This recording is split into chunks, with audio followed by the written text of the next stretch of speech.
Singkat cerita, semua orang sudah naik bus tersebut. Di dalam bus, oh sangat nyaman pak, ada AC, lalu kursi yang sangat empuk, ada banyak minuman dingin. Berbeda dengan keadaan di luar yang sangat-sangat panas.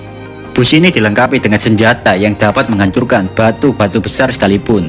Bus ini simpelnya tahan badai, yaitu anti radiasi, anti bakteriologis, dan anti gas beracun.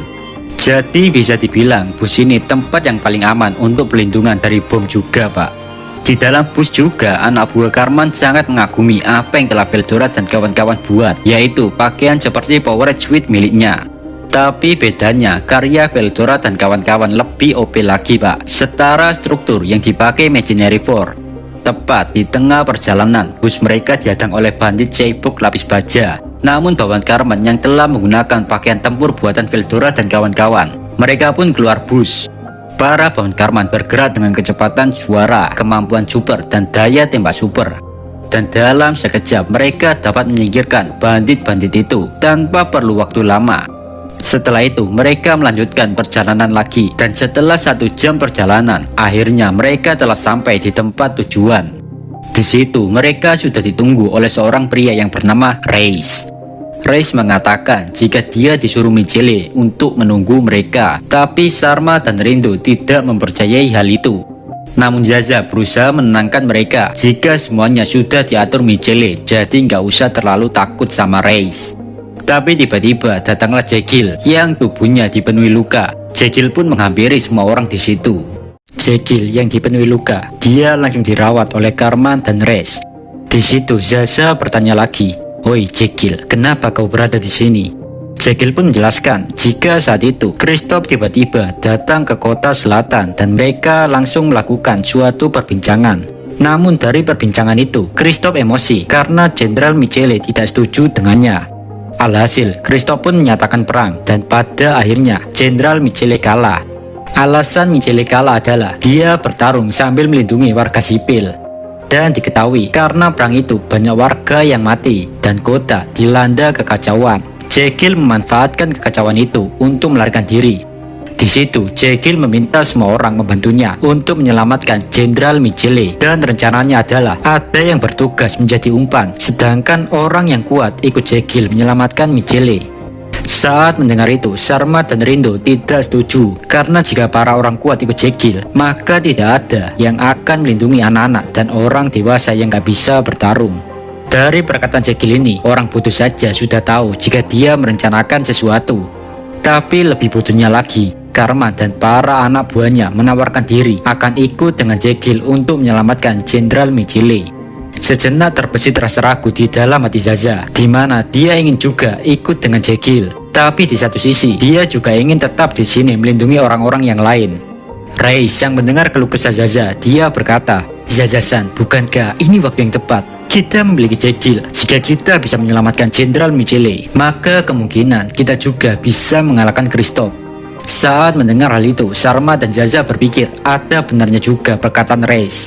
Sementara itu, seolah tidak dianggap, Veldora pun hilang kesabaran dan dia berkata, "Jodo mate minasan, bukankah kalian semua melupakan seseorang yang sangat hebat yang bisa diandalkan?" Sontak saja, Zaza dan Sharma heran. Dia bertanya ke Veldora, "Bukankah perjanjian bersama Michele cuma sampai di sini saja, Veldora-san? Kau hanya bertugas mengantarkan orang-orang di tempat ini saja, bukan?" Dengan nada tenang, Veldora menjawab, "Wahahaha, apakah kalian lupa membuat pengalian dan menjadi umpan adalah tugas yang cocok untukku? Apakah kalian keberatan jika aku menghancurkan musuh?" Saat mendengar hal itu, Ramirez dan Beretta saling berbisik. Mereka membicarakan tentang kebalikan Rimuru ke Tempest, yaitu jika mereka nggak segera cepat-cepat, maka Rimuru bisa mengetahui perbuatan mereka yang pergi seenak jidatnya ke dunia lain. Tetapi Ramirez dan Beretta juga bimbang, apakah mereka juga bisa balik dengan waktu yang sudah mepet seperti ini. Karena balik juga hampir mustahil, Ramirez dan Beretta pun menyetujui keinginan Veldora untuk membantu dan menyelesaikan masalah di sini. Dan akhirnya sudah disimpulkan yang ikut Jekyll adalah Reis bersama Karman dan anak buahnya. Sementara yang menjadi pengalih perhatian adalah Veldora, Ramirez dan orang dewasa yang bisa bertarung. Sedangkan Beretta akan melindungi semua orang yang ada di sini. Keesokan paginya, rencana mulai dijalankan. Karman dan para anak buahnya mulai berangkat naik pesawatnya milik Reis menuju ke Kekaisaran.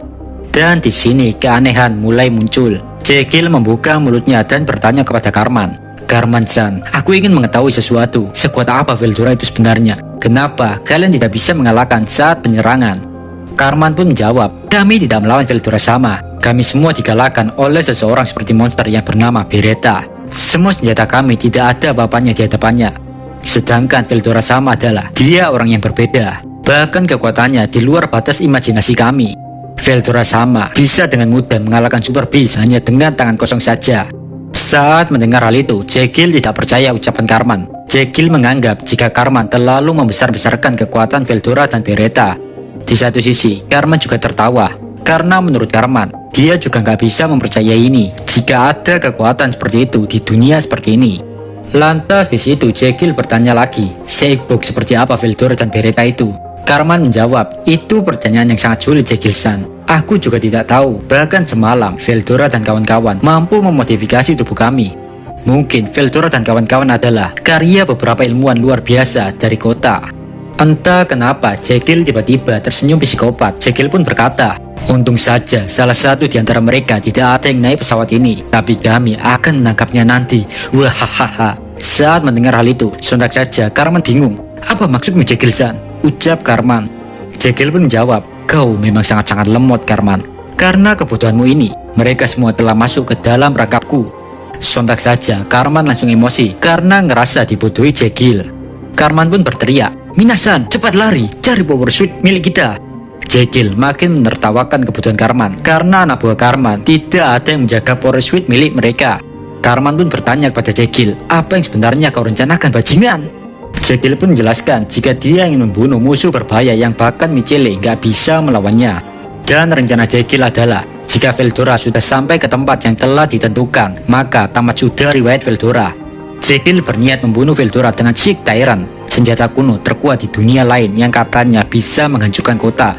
Mendengar hal itu, Cartman pun bertanya lagi, kenapa kau melakukan semua ini Jekyll-san? Kau sama saja mengkhianati Jenderal Michele. Jekyll pun menjawab, jika Jekyll yang dimaksud Cartman sudah tiada, yang ada di depan matanya adalah Bionoid, prajurit terkuat Kaisar Fudora. Sambil menjelaskan itu, Jekyll langsung meninju pipi dan menendang perut Cartman. Cartman pun langsung terhempas dan tersungkur. Namun karena Cartman telah dimodifikasi Veldora dan kawan-kawan, rasa sakit itu nggak seberapa, masih bisa ditahanlah. Dan di titik ini, Cartman merasakan dia bertambah kuat meskipun tanpa menggunakan power switch-nya. Tapi untuk memanipulasi Jekyll, Cartman pun berpura-pura mati, Pak.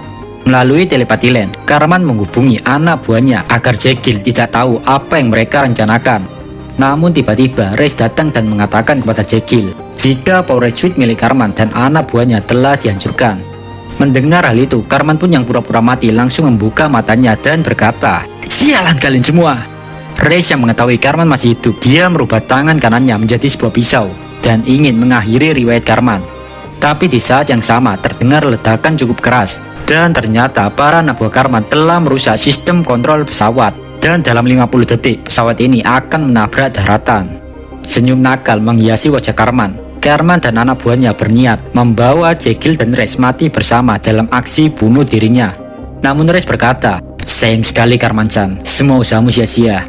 Aku seorang Bionoid dan aku bisa lolos dari pesawat ini dengan mudah. Sebenarnya aku ingin membunuhmu dengan tanganku sendiri, tapi sepertinya sudah tidak ada waktu lagi. Jadi aku akan segera pergi dari sini dan matilah sendiri dengan cara konyolmu ini, Cartman. Seketika itu juga, Jekyll dan Rex langsung keluar dari pesawat. Sedangkan Cartman dan anak buahnya bingung, semua rencananya telah gagal. Kini yang ada di depan matanya hanyalah kematian tanpa sebuah keberhasilan.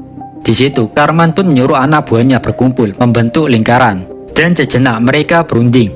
Cartman mengatakan jika tubuh mereka telah dimodifikasi dan memiliki struktur yang sama dengan Jenderal Michele, yang dengan kata lain mereka bisa menggunakan Ether Ring Barrier. Ether Ring Barrier secara teori itu adalah perisai kuat yang melindungi seseorang dari semua serangan. Tepat 2 detik sebelum pesawat menabrak daratan, Cartman dan anak buahnya langsung mengaktifkan Ether Ring Barrier. Dan dalam sekejap, cincin partikel hitam menyeliputi tubuh mereka semua. Di satu sisi juga terdengar suara yang sangat dahsyat, seolah-olah suara itu seperti matahari menabrak bumi, dan itu adalah senjata Sieg Tyrant telah diluncurkan dan telah menabrak rombongan Veldora dan yang lain. Cartman yang melihat hal itu, dia langsung berteriak, Veldora! Jika kalian suka video ini, jangan lupa subscribe biar channel ini makin berkembang. Saya Dio dari channel Isi Kindil. Pamit. Bye bye.